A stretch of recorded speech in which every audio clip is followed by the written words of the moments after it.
سلام كبرات عزبتي اربيل تي في انترتينمنت كم يالخم نلوم بقار بزعبا زناي زي قداي زي وانا ويزبلنا يارست حيزلكم مسيالخم بزعبا زي حماق ارستي ويد محماق زيناي نايزا ايرتراويت حبتنا تباهيل زولو كلاتنا سمعنا لنا بلكعيو اذا حبتنا ابزناي اب جيرمن ناي هايوي مالتيو ابزي 45 زبحال كلتا ادوات قريصو كم استرخبه بوليس جيرمن حبيرم بلكعي دما ابزي زحلفه معالتات دما اتي اداو نايتا قلعه مسرخبو بلكعيو ابتي تقابه تخسيان دما هصان غوال 3 ورحي كم استرخبت يحبري مالتيو ابزنا يلوم زينا وزلوم بقر كم استريو زلخميو يتسبسبتاي زبل بلك ابناي لتا 16 مالتيو لتا 16 كبال كله نابز حلفو سم مايت سنبت خونالو ساعات 6 فرقان حنت مكينة كمزي براويت كوينا ابتي تقابة خريستيان كتنقاس اسرائيو حبيرو مالو مالتيو بلك عدما بوليس حدا حاجس حيتلو كمزا عينت ماكينة براويت سخونت ماكينة زرائية لك ناي بون ملكت وي تارغا زلوا ماكينة زرائية كحبر بتحتنا يحاتلو مالتيو سلازي زكبال كله ازري ناي كله تفصيمو زلو ناي زحابتنا مالتيو سوني ساعات 3 وقحتايو مالتيو سلازي ساعات 6 فرق عندما سنبت لتعسى 6 كم استرعاية ماكينة ختنك أساسا بتقابة خرسيان يحبرو له مالتي بزي ملكع دما بوليس حابريتا ويدما حاجز يدلو مالتيو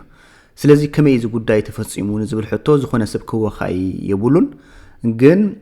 ንናቱ ሰብ ግምት ኩሉ ናይ ግድን ማለት ስለዚህ እዚ ጉዳይ እዚ ቀል አይኮነን እዚ ሓብትና ኣብዚ ሃይዌይ ናይ ጀርመን 45 ዝበሃል ቦታ ኣዳዋ ጥራይ ክልተ ኣዳዋ ተደርቢ ተረኺቡ ብልክዕ ድማ ሓንቲ ሰበይቲ ክትሓልፍ ኮላ ዘይልሙድ ነገር ስለዝኾነ ስለዝተዓዘበት ንፖሊስ ሓቢራ ፖሊስ ድማ بلكع تي ناي أصابعتي مرمرة مسجبرو ذا سبزيا إرتراويت مخانا المحجون عقبة أب جرمن كم زحاتت مصنعة أكايدهم أبتي هاي مسكودو أبتي إذا ذهبتلو وإذا ما أبتي عقبة حتلو بوتا بلكع نساتهم سلسفلتون أو خيدم سينما بلكع مستلي ودما نتهزان أبتي تقابة تخسيان رخيبة ممالتيو ابت ناي عربيا ناي قلعه شم ناي تقلعه مس عد مالتيو تصحيفو او ابت بتخسان تغريف مالت ابت غدا مالتيو سلازي كابس تبغيسون بوليس كساب حجي مصنعتي كايدلو كساب حجي بصيحمو زلو ارس انتاي ندحلنا طرطيرو مزلو منالبات كون زخل اتي ابو قلعه كون خليو ابو قلعه كساب حجي اي ترخبن زلو قيمتات زهبو زلو كن كمزي براويت ماكينه نتي قلعه زبصح كون خليو نتي ماكينه حج نبره دما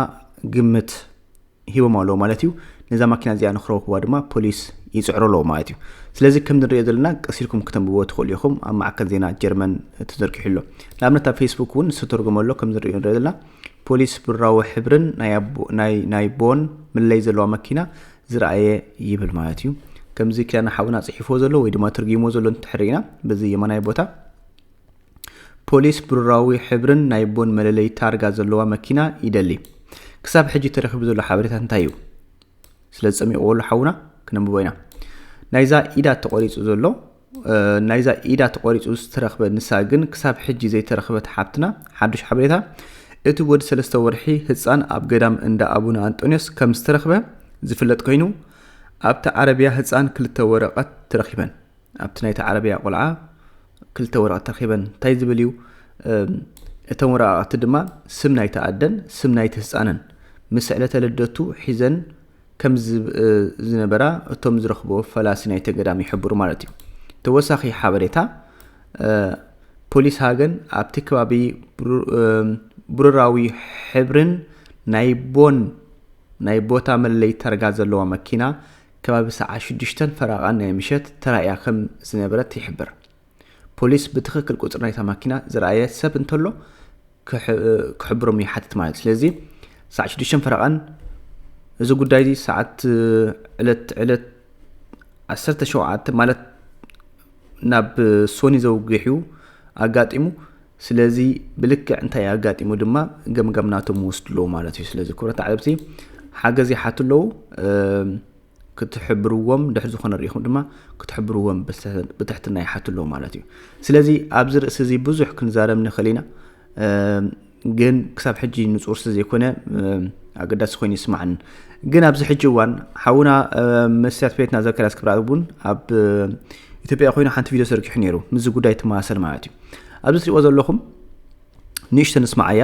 እዛ ሓብትና ብጣዕሚ ሓገዝ ዘልያላ ኣብዚ ኮመንት እውን ክትሕግዙ ብትሕትና ሓተኩም ከም ትሪእዎ ዘለኹም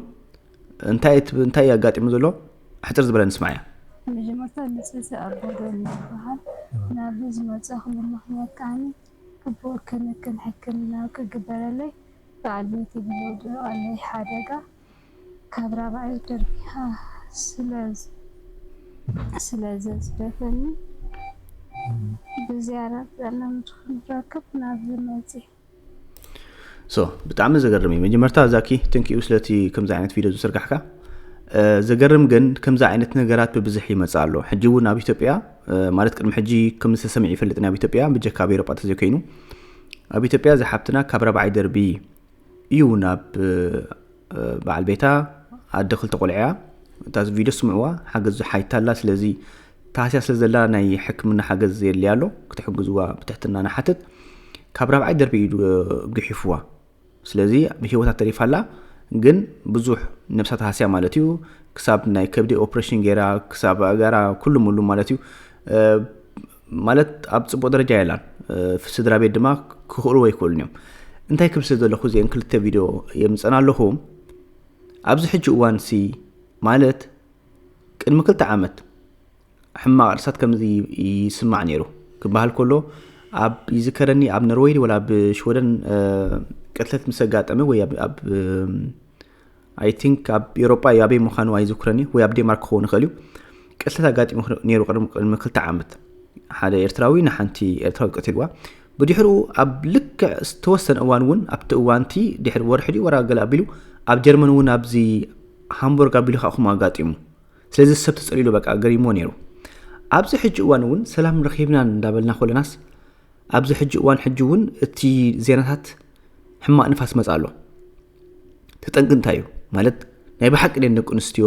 በርቲዕን ዘለዋ ወላ ደቂ ተባዕትዮና ኣኽፊና ዘለና እዚ ጉዳይ ከመይ ይኹ ምክንያቱ ንኣብነት ንበሎ እዚ ኣደ ክልተ ቆልዓ እዛ ሓብትና ከዓ ኣደ ሓንቲ ቆልዓ 3 ወርሒ ገይራ ክሳብ ኢዳ ተቆሪፃ ማለት እዩ ኣደ ክልተ ቆልዑሲ እንድሕር ህይወታ ሓሊፍካያስ ደቂ ኸመን ይኸበልካ ከመይ ክኸውን እቲ ጉዳይ ከም መንእስያት ማለት ስምዕትና ንቋፀር የለና መስለኒ ሰብ ክፋለ ክእል እዩ ኣብ ሕማቕ ደረጃ ክበፅሕ ከሎ ግን እቲ ዝኸፍእ ውሳኔ ማለት እዩ ስለዚ ስለምንታይ ነው እቲ ናትና ስምዕታትና ኮንትሮል ክንገብር ዘይንኽእል እቲ ጌጋ ማለት ኣብ ሓደ ጥራይ ኣይኮነን ዘሎ ኣብ ክልተን እዩ ዘሎ እቲ ዝመፅእ ዘሎ ናይ ሬስፔክትን ናይ ምግርጫውን ናብ ሕማቕ ኣንፈት ክኸድ ከሎ ዘይምፅዋር ዘምፅኦ ሽግር ኣብ መወዳእታ እቲ ሰብኣይ ክምልስ ስለዘይክእል ወይ ድማ ክዛረብ ስለዘይክእል ናይ መወዳእታ ስለዓቕሉ ፀቦ መፍትሒኡ ብማህረምትን ብማህረምቲ ክፈቱ ሕደሊ ማለት እዩ ኣብ መወዳእታ ታሰበይቲ ሓንቲ ግዜ ምሳረማ ኣብ ሕማቕ ደረጃ ክኣቱ ክእል ማለት እዩ ስለዚ ስለምንታይ ኢና ኹም ንኹም ዘለና እቲ ኣብ ሕማቕ ውሳነ ንበፅሕ ዘለና ምክንያቱ ኣብቲ መወዳእታ ወላ ብዙሕ ግዜ ደቂ ኣንስትዮ ወላ ተጋግያ ኣይግበንን እዩ ከምዚ ዓይነት ቀዳማይ ነገር እንታይ እትርጉም ዘለካ እንታይ መክሰብ ዘለካ መክሰብ ዝበሃል ይብልካ ከም መንእሰይ ማለት እዩ ንሓንቲ ኣደ ቀቲልካ ማለት ኣደ ደቅኻ ንሕ ኮይናስ እንድሕር ቀቲልካያስ እንታይ መክሰብካ መክሰብ ዝበሃል ይብልካ እንድሕር ሰንኪልካያስ እንታይ መክሰብካ መክሰብ ዝበሃል ይብልካ ክሳራ ጥራይ ደቅኻ ክኸስሩ እዮም ንስኻ ክትኸስርካ ኣደ ደቅኻ ክትኸስር እያ ስድራ ቤትካ ክኸስሩ እዮም ቤተሰብካ ክኸስሩ እዮም ኣብ መወዳእታ ዝመፅእ ዕንወት ይበዝሕ ካብ መክሰብ ማለት እዩ ስለዚ እዚ ጉዳይ እዚ አይ ቲንክ ምሁራት ሰባት ብዛዕባ እዚ ኣርእሲ እዚ እንተተዛረቡን እንተመኸሩን ኣገዳሲ ኮይኑ ይስማዓን ኣሎ ምክንያቱ እዋን ኣለዎ ከምዚ አይ ቲንክ ናይ ዲፕሬሽን ይመስለኒ ኣብ ሓንቲ እዋን ጽቡቕ ዜና ትሰምዕ ፀንሕ صبو سقم دحر خلت عمد دحر عمد ما اتي زينا خا حماق زينا خا يداربك سلازي شعوك تحسب جمر سلامتي خمس خون الله اوكي نريو دنا نيروبا خون اب ኢትዮጵያ እኮ ብዙሕ ተሰሚዕ ይፈልጥኒ ከምዚ ግን በሓፈሻ እቲ ዘሎ ኩነታትሲ ጽቡቕ ኣይኮነን አይ ቲንክ ካብ ኣምላኽ ሪሓን ኣለና ኩላትና ንሱ ቀዳማይ ነጥብ ክኸውን ይኽእል እዩ ካልኣይ ነጥብ ኸ እቲ ምምላስ ሕጂ ካብዛ ቪድዮ እዚኣ ክንመሃር ደልያ ዘለኹ ኣነ ንኽልቲኡ ጾታ ማዕርነት ክህብ ደሊ ጓል ኣንስተይቲ ክትዛረብ ኮላ ታሕቲ ኢላ ክትዛረብ ኣለዋ ሰብኣይ ክዛረብ ኮሎ መወዳእታ ውሳነ ክገብር ኮሎ ንነብሱን ስድራ ቤቱን ንደቆም ክሓስብ ክኽእል ኣለዎ ተዘይኮይኑ ኣብ መወዳእታ ክሳራ ይኽመጽእ ጓል ኣንስተይቲ ኸኣ ከም ጓል ኣንስተይቲ ከምቲ መጽሓፍ ቅዱስ ዝገልጾ ንሰብኣይ ክትኸብሪ ዳ እምበር ንሰብኣይ ክትሕስሪ ትፈጥርክን ስለዚ ሓንሳብ እቲ ናይ ደቂ ኣንስትዮ መላሓስ እውን ሰብኣይ ክመጽእ ከሎ ኣብ ገዛ ሰቲዱ ክመጽእ ክኽእል ካብ ስራሕ ተጨኒቑ ዝኣቱ ዝኽእል ኣብ መወዳእታ ክትምልሳሎም ከለኽን ረገ ኢልክን ተመሊስክናሎም ጽቡቕ እቲ ሰብኣይ ኣብ መወዳእታ ኣብ ሕማቕ ውሳኔ ክእትዎ ዝኽእል ነገር እንታይ እዩ እንታይ ትሽግር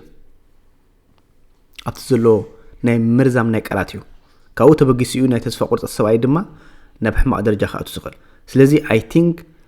ሞር ጻቕጥ ክንገብረላ ዘለና ኣብቲ ናይ ኣዘራርባ ጉዳይ ማለት እዩ ምክንያቱ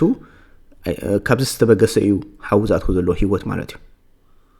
ኣብ መወዳእታ ድማ ክብል ደሊ እዚ ዝግበር ዘሎ ብጣዕሚ ጌጋ እዩ ከም ወዲ ተባዕታይ ንዓይ እውን ይሕፍረኒ ምክንያቱ ብኩሉ መልክዕ ተሰማዓካ እቲ ዜና ቀቲልዋ ሓሪድዋ ማዕርኽ እንደይ ንዓና ይፅርፈና ይርዳእና ንርኸውን ምክንያቱ ኣብ ስራሕ ሕጂ ንኣብነት ኣነ ስራሐይ ዳርጋ ምስ ኩሎም ፃዓዲዮም ነዛ ናይ ዜና ናይ ጀርመን ምስ ስምዑስ ኩሎም ምሳይ ተዛሪቦም ማዕር ከምዚ ስታይ ኣድለየ ዝብል ሕቶ ማለት እዩ ድሕቲ ፋሊኻ ገሊፍካላ ትኸይድ ገዛኻ እንታይ መፀገም ኣለዎ ዘይፋለ ሰብ የለን